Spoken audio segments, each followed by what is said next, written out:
And just like that, we're back with another edition of the End Zone Club, where if this is your first time tuning in, welcome. The pleasure is definitely mine.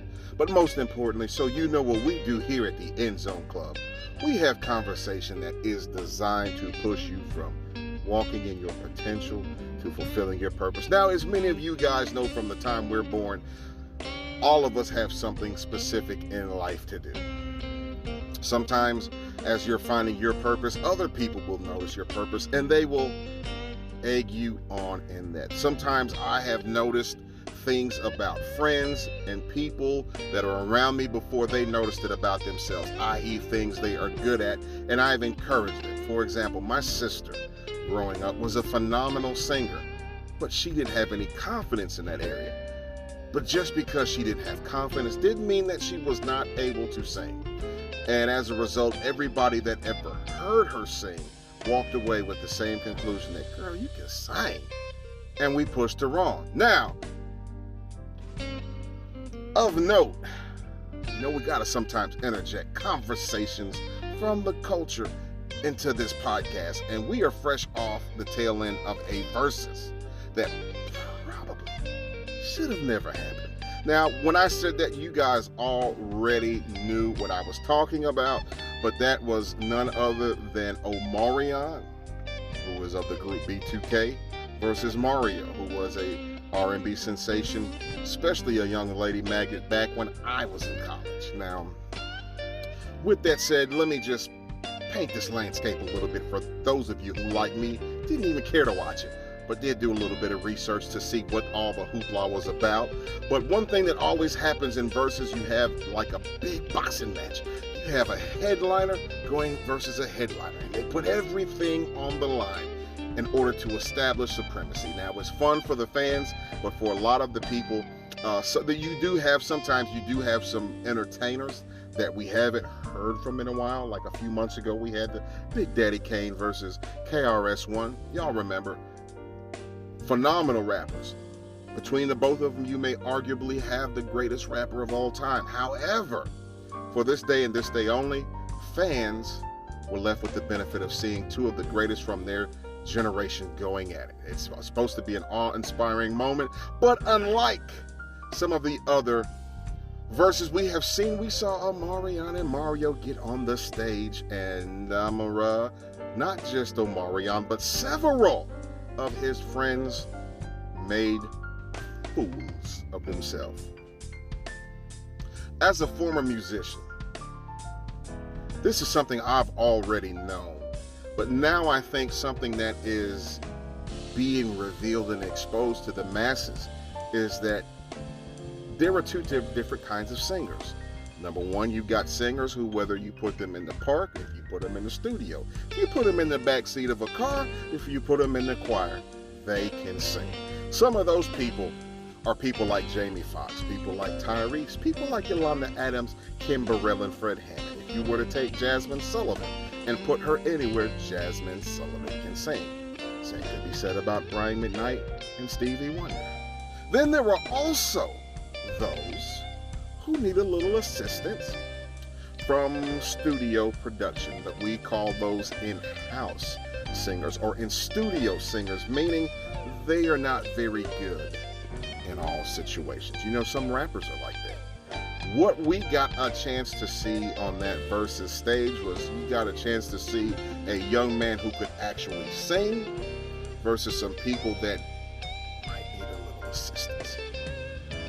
And there has been some back and forth that has come as a result. Omarion has kind of dissed some of the guys from B2K. And now it's coming out that maybe sometimes Omarion wasn't even singing his own lyrics. But I'm not here for that. I don't want any smoke. I'm just painting a landscape.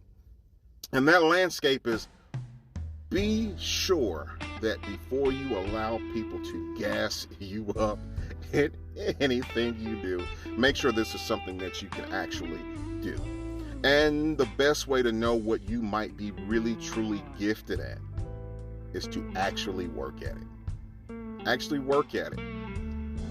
Actually work at it. If right now you were to offer me $1 million to star in a kung fu movie, guess what? I'm going to accept it. 9 times out of 10. But the chances are this is not something I'm good at, and sooner or later I would make a fool of myself. Certain stages, though, I wouldn't want to intentionally embarrass myself in this regards.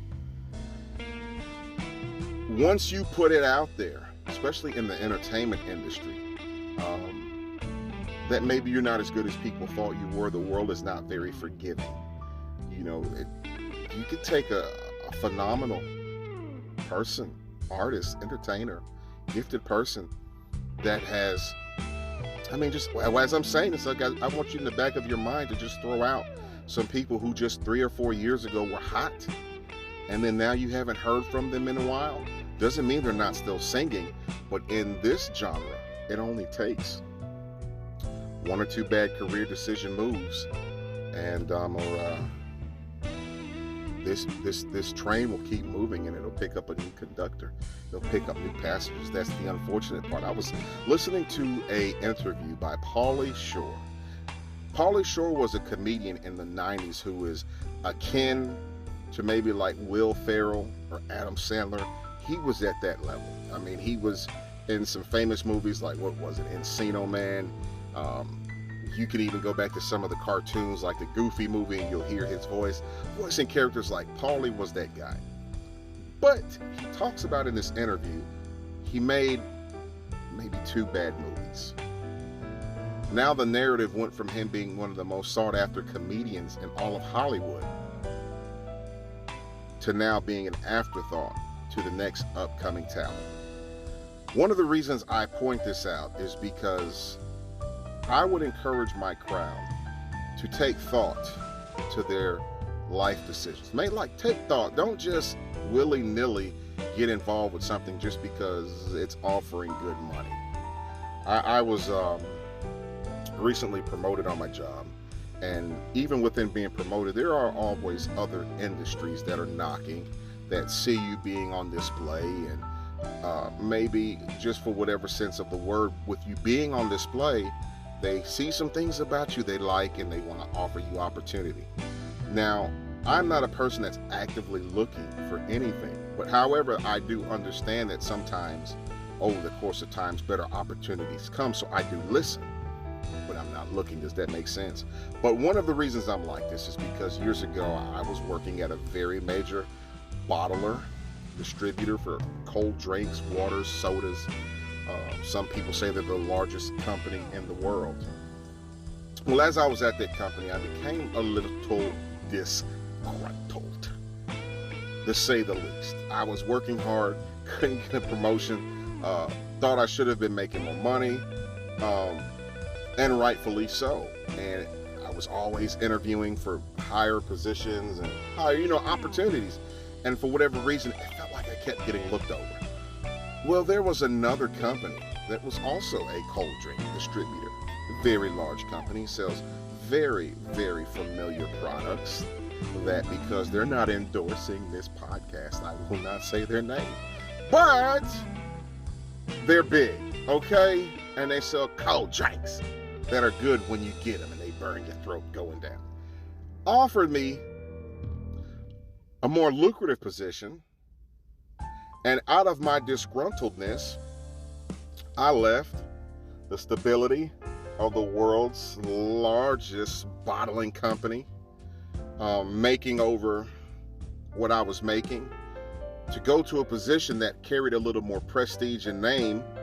But when I stepped over the threshold to begin the company, the very first day, within the first hour, I realized this is a mistake. Both of these companies did not have the same vision. The large company I was with, even though they understood what I brought to the table, because they knew I worked so hard, they were dead bent on me not leaving. If it meant giving me more accounts, if it meant whatever, they would give me more work. But I was like, I want less work and more money. See how that works? Got to this new company, guys, and it was discombobulated. I realized that regardless of how great this product was they sold, They didn't have a vision. They didn't have a plan. They didn't have workers that were bought into the grand scheme of what they were trying to accomplish, and nobody knew anything about the company. So coming from this large corporation that had a sense of pride that you understood the significance of what you represented, now I went over to something that everybody knew, but they secretly had an anything goes mentality. In that moment, I felt like my brother Ray J on that stage trying to sing his own song, which in my case was selling sodas.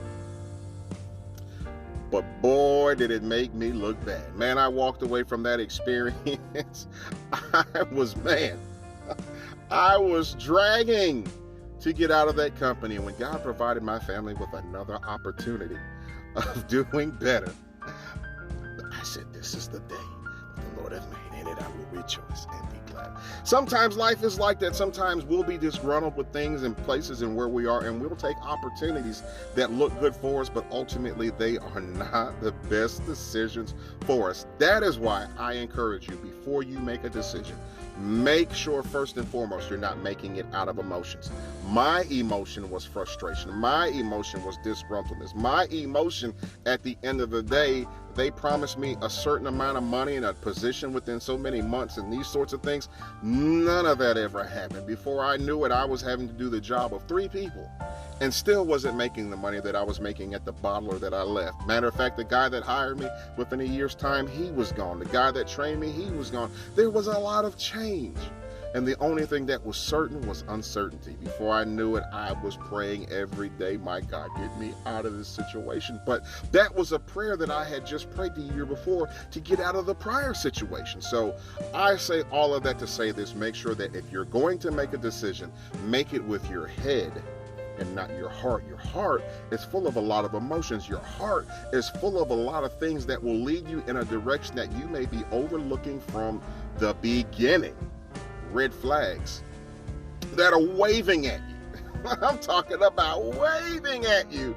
But because your heart is leading the way, your mind is not as involved with the decision making as it should.